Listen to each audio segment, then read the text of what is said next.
ये कहानी एक शिप एक बहरी जहाज की है जिसका नाम पोसाइडन है और ये बहुत बड़ा होता है, इतना बड़ा कि इसमें बहुत सारे फ्लोर्स होते हैं। और आज इस जहाज में बहुत सारे लोग आए हुए थे जो सब के सब बहुत खुश थे क्योंकि आज है 31 दिसंबर की रात, यानी कल से नया साल शुरू हो जाएगा। जहाँ कोई इस जहाज में पार्टी कर रहा है, कोई ताश खेल रहा है तो कोई डांस कर रहा है। फिर हम शिप का कंट्रोल रूम देखते हैं जहाँ कैप्टन को कुछ गलत होने का शक होता है। वो कहता है जरूर कोई गड़बड़ है और तभी वो देखता है कि सामने से एक बहुत बड़ी और ऊंची लहर इनके जहाज की तरफ ही आ रही है, जो देखकर सारे कैप्टन ही काफी डर जाते हैं और जल्दी से शिप को मोड़ने की कोशिश करने लगते हैं। वो इसे मोड़ने में कामयाब भी हो जाते हैं, मगर लहर इतनी बड़ी थी कि कुछ देर पहले उसके पीछे चांद नजर आ रहा था, मगर वो पूरी तरह इस लहर के पीछे छुप गया है, जिसका मतलब था कि लहर इनके शिप से भी काफी बड़ी थी। फिर ये लोग ऐलान करते हैं कि जहाज में एक बहुत ही बड़ी मुसीबत आने वाली है, एक हादसा होने वाला है। तो सारे मुसाफिर और ऑफिसर्स एकदम अलर्ट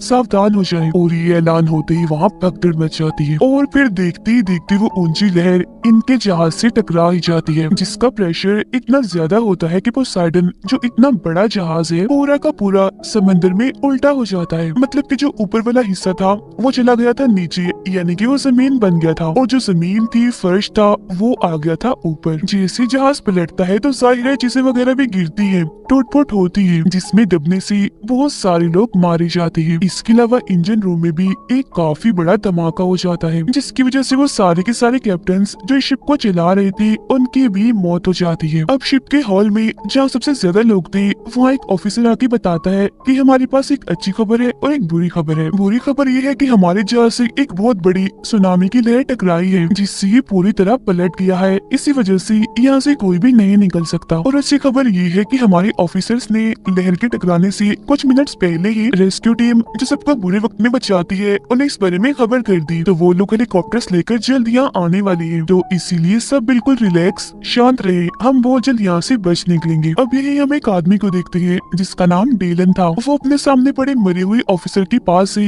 जरूरी सामान निकाल रहा था, जिसके पास तब एक बच्चा आता है और पूछता है कि आप क्या कर रही हैं? जिस पर डेलन बताता है मैं दरअसल यहाँ से निकलने की तैयारी कर रहा हूँ। बच्चा कहता है मगर आप यहाँ से नहीं निकल सकते, अभी बताया तो गया है कि जहाज पूरा उल्टा हो चुका है। डेलन कहता है मगर यहाँ से निकलने का बेटा एक रास्ता है और वो है नीचे वाला रास्ता, जिसके लिए जाहिर है मुझे ऊपर की तरफ जाना होगा। फिर जैसे वो यहाँ से निकलने लगता है तो वो बच्चा अपनी मॉम को यहाँ ले आता है, और क्योंकि डेलन उसकी मॉम से पहले मिल चुका है तो वो उसे जानता है। उसकी मॉम पूछती है डेलन आपने इसे क्या कहा कि आप यहाँ से निकल सकते हैं? जिस पर वो बोलता है कि हाँ मैं एक रास्ते के बारे में जानता हूँ। बच्चे की मॉम बोलती है मगर आपने सुना नहीं अब एक ऑफिसर ने क्या कहा कि हमें यहाँ रुककर इंतजार करना चाहिए, मदद आने वाली है। शिप पलटा हुआ है तो कोई भी यहाँ से नहीं निकल सकता। इतनी ही देर में वहाँ एक और आदमी रॉबर्ट और एक बूढ़ा आदमी भी आ जाता है। बूढ़ा आदमी बताता है कि मैं एक आर्किटेक्ट हूँ, मतलब हर चीज का डिजाइनर, हर तरह के सामान को बनाने में माहिर, जो कश्तियों जहाजों के बारे में भी काफी अच्छे से जानता है। और मेरे हिसाब से इस जहाज को ऐसे नहीं बनाया गया कि उल्टा होकर तैरे, जिसका मतलब है कि ये ऐसे पानी में पड़ा रहेगा और डूब जाएगा, जिससे हम सबके सब मारे जाएंगे। अब जो दूसरा आदमी था यानी रॉबर्ट, वो डिलन से पूछता है क्या तुम्हें डिस्को का रास्ता मालूम है? डिलन कहता है कि हाँ वो ऊपर है, मगर इन हालात में तुम डिस्को क्यों जाना चाहते हो? तुम्हारा क्या डांस करने का दिल कर रहा है? रॉबर्ट कहता है नहीं, वहाँ मेरी बेटी फंसी हुई है, मैं भी तुम्हारे साथ जाना चाहता हूँ, मगर पहले मैं अपनी बेटी को बचाऊंगा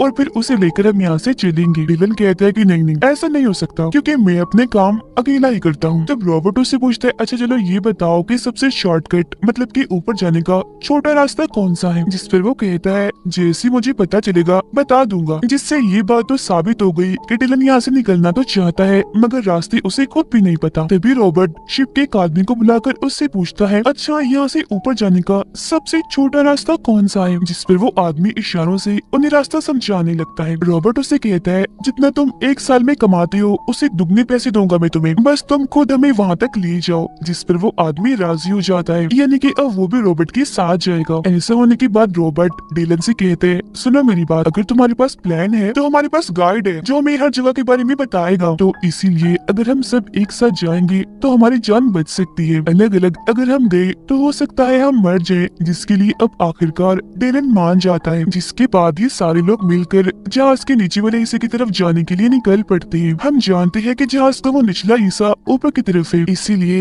ये लोग वहीं जा रहे थे और वहाँ जाकर ये उस रास्ते से निकलने वाली थी जहाँ पर बड़े बड़े पंखे होते हैं जो शिप को चलाकर आगे की तरफ ले जाते हैं। फिर जब ये लोग उस होल से निकल रही थी तो वहाँ के सारे दरवाजों को बंद कर दिया जाता है ताकि पानी अंदर ना आ सके। हालांकि उधर पहले से काफी सारा पानी मौजूद था, मगर वहाँ के खिड़कियां दरवाजे इतने मजबूत थे कि मजीद और पानी अंदर नहीं आ सकता था। ये लोग लगातार आगे बढ़ रहे थे ताकि कैसे भी करके जहाज के नीचे वाले हिस्से में पहुंच जाए और यहाँ से निकल सके ताकि इनकी जान बच जाए। मगर थोड़ी सी आगे जाने के बाद इनका सारा रास्ता बंद हो जाता है क्योंकि आगे बहुत सारे लोगों की लाशें पड़ी होती है। जिसके बाद ये लिफ्ट का दरवाजा खोलते हैं। यहाँ से लिफ्ट काफी ऊपर होती है। फिर एक काफी बड़ी लोहे की पट्टी से ये सामने वाले दरवाजे की तरफ एक रास्ता बनाती है ताकि ये लोग उस दरवाजे को खोलकर यहाँ से निकल सके। मगर लाख कोशिश के बाद भी इनसे वो दरवाजा नहीं खुलता। पर तभी यहाँ जो ऊपर वाले फ्लोर की लिफ्ट होती है उसका दरवाजा खुल जाता है। तब जैसे तैसे लोग एक दूसरे की मदद करके उस रास्ते से निकल जाते हैं और उस लिफ्ट वाले रास्ते में आ जाते हैं। लेकिन अभी भी दो लोग पीछे ही थे, एक बूढ़ा आदमी और एक शिप वाला इनका गाइड। और जैसे ये लोग उस रास्ते के जरिए ऊपर चढ़ रहे थे तो इनके नीचे लोहे की पट्टी का वो रास्ता खिसक जाता है, गिर जाता है। जिसके बाद ये उस लिफ्ट वाले रास्ते के किनारे से लटक जाते हैं। ये हाथ भी नहीं छोड़ सकते क्योंकि नीचे काफी गहरे खाई है और अगर ये गिर गए तो सिर्फ मौत ही है। लेकिन यहाँ लटक कर मुसीबत कम नहीं हुई थी क्योंकि ऊपर जो लिफ्ट थी वो भी अब धीरे धीरे से नीचे आ रही थी, जो अगर इन दोनों से टकरा गई तब भी इनकी मौत पक्की है। अब डिलन ने बूढ़े आदमी का हाथ पकड़ा होता है जबकि वो गार्ड बूढ़े आदमी की टांग पकड़ के लटका होता है। डिलन इन्हें खींचने की कोशिश तो कर रहा होता है मगर वजन बहुत ज्यादा था तो वो इसमें नाकाम रहता है। फिर तभी डिलन देखता है कि ऊपर से लिफ्ट बस गिरने ही वाली है, इसीलिए वो बूढ़े आदमी को कहता है कि कैसे भी करके उस गाइड को नीचे गिरा दो, उसे छोड़ दो वरना तुम भी मारे जाओगे। तब बूढ़ा आदमी ना चाहकर भी टांग मारकर उसे नीचे की तरफ गिरा देता है जिससे उस गाइड की मौत हो जाती है। फिर अब जैसे डिलन बूढ़े आदमी को खींचता है तो लिफ्ट जोर से जाके नीचे गिरती है जिससे वहाँ एक काफी बड़ा धमाका हो जाता है और हर तरफ आग फैल जाती है। इसीलिए डिलन और रॉबर्ट जल्दी से अपने लिफ्ट का दरवाजा बंद कर लेती है और अब इनमें से एक आदमी मारा गया। अब ये बचते हैं 5 लोग जिसके बाद दोबारा से ये आगे बढ़ने लगते हैं। थोड़ी दूर जाने पर इन्हें डिस्को एरिया मिल जाता है जहाँ ये रॉबर्ट की बेटी, उसकी बेटी का दोस्त, इसके अलावा 2 और लोग मिल जाते हैं, यानी कि टोटल 4 लोग इन्हें मिली थी जिसका मतलब अब ये 9 है। और अब इन्हें जल्द से जल्द कैसे भी करके शिप के ऊपर वाले हिस्से तक पहुँचना ही पड़ेगा क्योंकि ये शिप डूबने वाली है। अब जब भी लोग आगे बढ़ रहे थे तो रास्ता एक बार फिर बंद हो जाता है और अगर ये लोग दूसरी तरफ जाना चाहते हैं तो वहाँ लोहे की एक काफी बड़ी रेलिंग टूट के गिरी हुई थी जिसके जरिए ये दूसरी तरफ जा सकती थी। तब डिलन उनसे पूछता है कि यहाँ से निकलने का किसी को कोई और रास्ता पता है। अब यहाँ एक लड़की जो काफी दिनों से इस शिप में छुपकर रह रही थी क्योंकि उसके पास टिकट नहीं थी तो वो इन्हें बताती है कि मैं काफी दिन से इस शिप में रह रही हूँ, मुझे यहाँ के हर जगह के बारे में पता है, इसके अलावा यहाँ से निकलने का और कोई रास्ता नहीं है। जिसके बाद अब ये लोग एक एक करके उस रेलिंग पर से चढ़कर यहाँ से निकलना शुरू करते हैं जहाँ फिर 5 लोग जैसे तैसे करके दूसरी तरफ पहुँच जाते हैं। फिर तभी रॉबर्ट अपनी बेटी को कहता है कि अब तुम आ जाओ बेटा दूसरी तरफ जाने के लिए। मगर तभी इधर एक शराबी आ जाता है जो इन्हें डिस्को में मिला था। वो कहता है पहले मैं जाऊंगा और फिर जैसे वो जाने लगता है बीच में होता है तो तभी ऊपर से इंजन का एक बहुत बड़ा हिस्सा उसके ऊपर आके गिरता है जिस वजह से वो शराबी भी और रेलिंग भी टूटकर उसके साथ ही नीचे चली जाती है। अब इंजन के उस हिस्से के साथ वहाँ पानी में बहुत सारा तेल भी गिर जाता है। चिंगारियां तो पहले ही वहाँ गिर रही थी तो इसी वजह से वहाँ आग लग जाती है पानी में और वो शराबी मर गया था इसलिए अभी 8 रह गई थी। लेकिन सिर्फ 5 लोग ही दूसरी तरफ गए थे जहाँ इन्हें जाना था जबकि रॉबर्ट, उसकी बेटी और डिलन अभी भी वहीं पीछे ही फंसी हुई थी। नीचे पानी में आग लगी हुई थी, कोई भी रास्ता नहीं था जिससे वो उस पार जा सके क्योंकि इंजन गिरने से रेलिंग भी टूट चुकी थी। तभी डिलन एक पाइप के साथ रस्सी बांधता है और पानी में घुस जाता है क्योंकि वो जानता है कि आग के नीचे पानी है जहाँ आग उसे छू भी नहीं सकती, इसीलिए वो नीचे ही तैरते हुए दूसरी तरफ पहुँच जाता है। वहाँ वो रस्सी का दूसरा सिरा पाइप के साथ बांध देता है जिससे लटक कर रॉबर्ट और उसकी बेटी भी इस तरफ आ जाते हैं जिससे अभी 8 के 8 बज जाते हैं और दोबारा से ऊपर की तरफ जाने लगते हैं। अब डिलन को सब कुछ इसलिए भी पता था क्योंकि एक वक्त ऐसा था जब वो नेवी में काम करता था। अब हालांकि उसने नेवी छोड़ दी थी मगर शिप के बारे में अभी भी उसे काफी जानकारी थी। अब हॉल का सीन दिखाया जाता है जहाँ सारे लोग इस इंतजार में थे कि कोई मदद आएगी। वो सबके सब काफी घबराने लगते हैं क्योंकि पानी के प्रेशर से वहाँ के मजबूत शीशे भी टूट रहे थे और फिर जैसे शीशे टूटते हैं एक प्रेशर के साथ बहुत सारा पानी अंदर आ जाता है जिसमें वो सबके सब डूबकर मारे जाते हैं। वो बेचारे अपने आखिरी वक्त में चिल्लाने के अलावा और कुछ भी नहीं कर सकते थे। उनकी चीखें वो 8 लोग भी सुन लेते हैं और समझ जाते हैं कि बेचारे सब मारे गए। लेकिन इस वक्त जहाँ ये लोग थे वहाँ पर भी पानी भरना शुरू हो जाता है, मगर यहाँ से निकलने का अब कोई भी रास्ता नहीं होता। फिर तभी ये एक छोटी सी वेंटिलेशन खोलते हैं जो एक छोटा सा रास्ता था और कहते हैं कि बस यहीं से निकला जा सकता है। लेकिन क्योंकि वो जगह तंग थी तो एक वक्त में एक ही आदमी जा सकता था, तो इसीलिए लोग एक के बाद एक करके आगे की तरफ जाने लगते हैं। सबसे ऊपर रॉबर्ट होता है और सबसे नीचे डिलन। जैसे लोग आगे बढ़ रही थी तो देखते हैं कि नीचे से पानी आना शुरू हो गया है, जिससे अब उस वेंटिलेशन में भी पानी आने लगता है। फिर जैसे ये लोग वेंटिलेशन के आखिर में पहुंचते हैं तो देखते हैं कि वहाँ एक जाली लगी हुई है, जिसे रॉबर्ट खोलने की बहुत कोशिश करता है मगर नहीं खोल पाता क्योंकि उस पर पेच लगी हुई थी और तो उसका हाथ भी वहाँ से बाहर नहीं जा रहा होता। इसीलिए वो उस औरत के बच्चे को कहता है तुम ऊपर आ जाओ बेटा, जल्दी करो। फिर अगले ही पल वो बच्चे को अपने पास ऊपर बुला लेता है और सबसे पूछता है कि किसी के पास कोई सिक्का या नोक वाली लोहे की कोई ऐसी चीज है जिससे हम पेच खोल सकते हैं। जिस पर वो लड़की जो इनके साथ थी, यानी जो बगैर टिकट की रह रही थी, अपने गले से एक क्रॉस वाला लॉकेट उतार कर देती है। कहती है कि ये लो, इससे शायद पेच खुल जाए। तब बच्चा वो क्रॉस लेकर आहिस्ता आहिस्ता करके पेच खोलना शुरू करता है क्योंकि उसके हाथ छोटे होने की वजह से पेच तक पहुंच गए थे। लेकिन यहाँ पानी बढ़ता जा रहा था और क्योंकि सबसे नीचे डिलन था तो वो काफी हद तक पानी में डूब गया था और अब वो लगभग डूबने ही वाला था कि तभी कुछ किस्मती से जाली खुल जाती है, जिससे सारे जल्दी से एक एक करके बाहर आ जाती है। इस तरह से डिलन की जान भी बच जाती है और अब इन्हें सिर्फ 2 फ्लोर ही ऊपर जाना था, जिसके बाद इन सबकी जान बच जाएगी। मगर जब ये लोग आगे जाते हैं तो एक टैंक में बस जाती है। नीचे ये जा नहीं सकते क्योंकि वहाँ से पानी आ रहा होता है। आगे भी ये नहीं जा सकते थे क्योंकि यहाँ से निकलने का कोई रास्ता था ही नहीं सिवाय एक छोटे से रास्ते की, जो काफी मजबूती से बंद था क्योंकि ये एक टैंक का था। इसलिए तभी डिलन उन सबको समझाता है कि इस वक्त हम जहाँ खड़े हैं ये एक ऐसा टैंक है जहाँ शिप को बैलेंस में रखने के लिए पानी भरा जाता है और जब ये पूरी तरह पानी से भर जाता है तो ये छोटा सा रास्ता खुल जाता है, जिसके बाद सारा पानी उस दूसरे टैंक में चला जाता है। और अब अगर हमें यहाँ से निकलना है तो हमें अपने इस वाले टैंक को भरना होगा ताकि जब ये पूरा भर जाए तो दरवाजा खुलने के बाद पानी दूसरे टैंक में चला जाए। ऐसा होने से हम बच सकते हैं। जो सुनकर रॉबर्ट की बेटी काफी घबरा जाती है। कहती है कि अगर पानी भरने के बाद भी दरवाजा ना खुला और इस बीच हमारी सांस टूट गई फिर क्या होगा? जिस पर डिलन गुस्से में और घबराहट के आलम में जवाब देता है कि पता नहीं, मगर इसके अलावा हमारे पास और कोई रास्ता नहीं है। तो अब यहाँ रॉबर्ट और डिलन ये फैसला करते हैं कि वो अपने इस टैंक में पानी भरेंगे, जिसके बाद धीरे धीरे वो इसमें पानी भरना शुरू करते हैं। अब देखते ही देखते टैंक पूरा पानी से भर जाता है, मगर अभी भी दरवाजा नहीं खुलता, जिस वजह से ये सारे लोग काफी मायूस हो जाते हैं। लेकिन फिर अगले ही पल एकदम से वो दरवाजा खुल जाता है और ये सब लोग पानी के प्रेशर के साथ दूसरे टैंक में आ जाते हैं। अब ये लोग उस टैंक से तो बच गई थी, मगर मुसीबतें अभी भी कम नहीं हुई थी क्योंकि इन्हें यहाँ से बचने के लिए, निकलने के लिए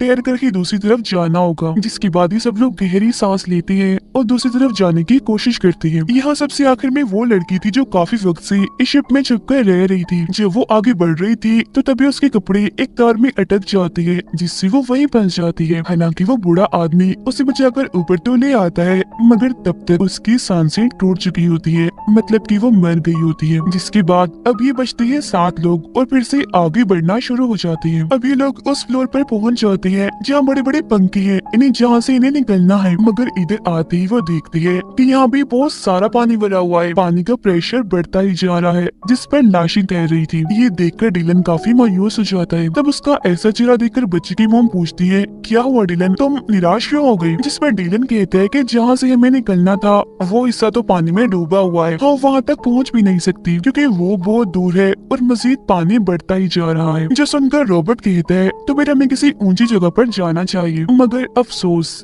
यहाँ से निकलने का और कोई रास्ता नहीं होता। जिस पर दुखी होते हुए रॉबर्ट डिलन से कहता है कि शुक्रिया, तुमने हम सबकी जान बचाने के लिए बहुत कोशिश की, मगर शायद हमारी किस्मत में यही लिखा है कि इस शिप में ही हमारी मौत होगी, और वैसे भी सब कुछ इंसान के बस में नहीं होता। मगर तभी जो यहाँ इंजन रूम था वहाँ एक काफी बड़ा धमाका हो जाता है, जिससे वो सारा पानी जो भरा हुआ था यहाँ से निकल जाता है, और ऐसा होने से वो रास्ता भी पानी से खाली हो जाता है जहाँ से इन्हें निकलना है, यानी जहाँ वो बड़े बड़े पंखे थे। मगर जब भी वहाँ पहुँचते हैं तो इनके सामने एक और मुसीबत आ जाती है, और वो ये कि पंखी अभी भी अपने आप ही घूम रही थी। इससे भी बड़ी मुसीबत ये कि वो सीधे नहीं बल्कि उल्टी तरफ ही घूम रही थी, जिस वजह से हवा का प्रेशर इन्हीं की तरफ था, जिसका मतलब था कि अगर ये उसकी तरफ कुछ फेंकते भी हैं तो वो जिस पंखे की तरफ ना जाकर वापस इन्हीं की तरफ ही आ जाएगी। अब तभी तो रोबोट को एक नक्शा मिलता है जिससे उसे पता चलता है कि इन्हीं पंखों के बिल्कुल नीचे कंट्रोल रूम है, जहाँ जाकर इन पंखों को बंद किया जा सकता है। लेकिन कंट्रोल रूम यहाँ से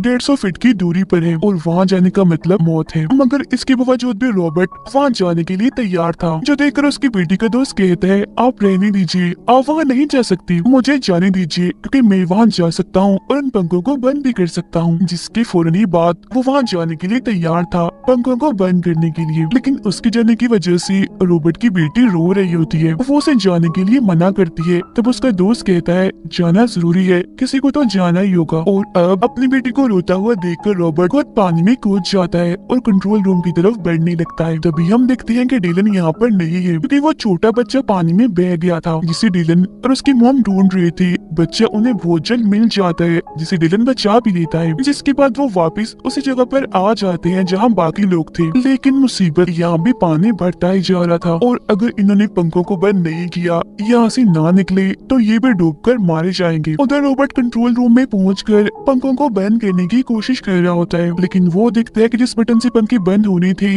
वो खराब हो गया है और साथ ही रॉबर्ट की सांसें भी टूट रही होती है, जिस वजह से वो बेचारा तड़प रहा होता है। वो मरने ही वाला था कि तभी वो उस बटन को देख लेता है जिससे पंखों को रिवर्स किया जाता है, यानी पंखों के घूमने और चलने के रुख को बदला जा सकता है। और मरने से चंद सेकंड पहले ही वो उस बटन को दबा देता है, जिसके बाद वो बेचारा मर जाता है। जिसका मतलब था कि रॉबर्ट ने उन सब की जान बचाने के लिए अपनी जान दी थी। ऊपर डीलन देखता है कि पंखे अभी भी बंद नहीं हो रहे, इसीलिए वो घबराते हुए कहता है, ये अभी भी क्यों चल रही है, बंद क्यों नहीं हो रही। और फिर तभी रॉबर्ट की बेटी का दोस्त देखता है कि चीजें जो पहले हमारी तरफ आ रही थी, मतलब कि हवा का प्रेशर हमारी तरफ था, वो अब उल्टा हो गया होता है। इसीलिए वो डीलन से कहता है कि रॉबर्ट ने पंखों को रिवर्स कर दिया है, इसीलिए अब हम चीजें फेंक कर इंजन को बंद कर सकते हैं, पंखों को रोक सकते हैं। जिसके बाद वो एक काफी बड़ा सिलेंडर डीलन को देता है। डीलन जैसे सिलेंडर को पंखों की तरफ फेंकता है तो वहाँ एक काफी बड़ा धमाका हो जाता है, जिससे इंजन रुक जाता है और पंखे भी आखिरकार टूट जाते हैं। जिसके बाद ये लोग उस रास्ते से निकलकर एक एक करके इस जहाज पोसाइडन से पानी में कूद जाते हैं और जल्दी से एक छोटी कश्ती में चढ़ जाते हैं जो पोसाइडन से ही आई थी, क्योंकि शिप्स में इस तरह की बहुत सारी कश्तियाँ होती हैं। सब लोग जब उसमें चढ़ जाते हैं तो तभी पोसाइडन इन्हीं की तरफ ही गिरने लगती है। तभी देखकर सारे जल्दी जल्दी चप्पू चलाना शुरू कर देती है और फिर जैसी पोसाइडन इन पर गिरने ही वाली थी, ये उससे काफी दूर आ गई थी। पोसाइडन जो एक बहुत ही बड़ी शिप थी, कुछ घंटों पहले बड़े शान से पानी पर तैर रही थी और वो पूरी तरह से पानी में डूब चुकी थी। जिसके बाद ये एक फ्लेयर गन चलाती है ताकि जो रेस्क्यू टीम इन्हें बचाने के लिए निकली है वो इन्हें देख ले। तब होता भी बिल्कुल ऐसे ही है, कुछ ही देर में रेस्क्यू टीम इनके पास पहुंचकर इन सबको बचा लेती है और इस तरह से इन 6 लोगों की जान बच जाती है। और बस इसी के साथ ये कहानी इधर ही खत्म हो जाती है।